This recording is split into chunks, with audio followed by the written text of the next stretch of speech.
Siya bingelela sulkhethe unyazi lwezulu. Amen. Inkosi usicelo sihle Nyanda kwisizwe samanyanda emaphephetheni endwendwe. Amen. Amen. Sihamba lapha ukuza kuleli khaya lemphefumulo nabesizwe sizohlanza isihlalo sikakhokho wethu uNyanda owaqamba lesiyasizwe samaphephethe sivela eSwazini. Amen. Sizohlanza amaqala ukhokho wethu washaya ushembe ngezulu wabeke ukhokho wethu esethola isiqalekiso sokuthi inyoka ayisebenzisa yokubusa izizwe yabe simphendukela yamgwinya.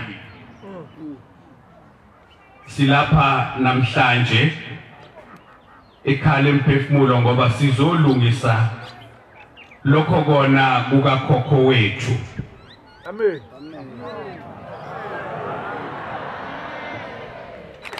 Ushembe emuhle simbona nathi nangezenzo sibile lapha ekhaya ebuhleni ngoJuly 23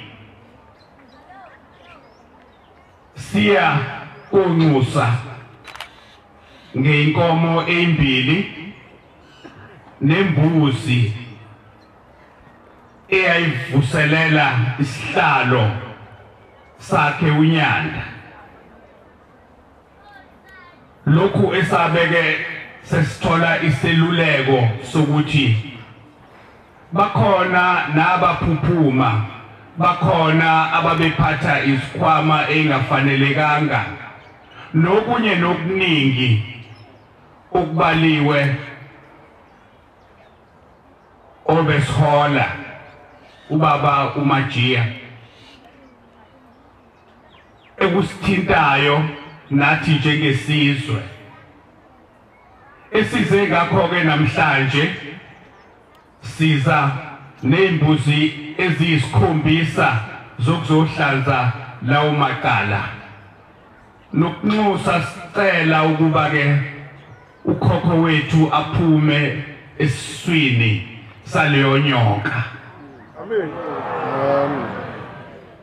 Futhi esikholelwayo okokuthi size sifike la konke sikwenze ngokubambisana nesizwe samanyanda esibonayo ukuthi kunyathela nje la kuyimpumelelo yakho konke.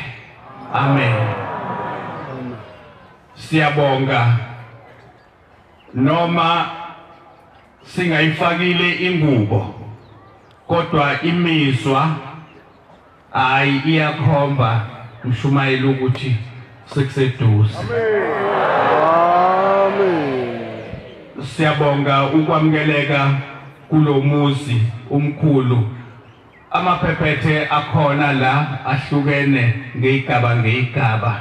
Siyabonga kakhulu. Amen.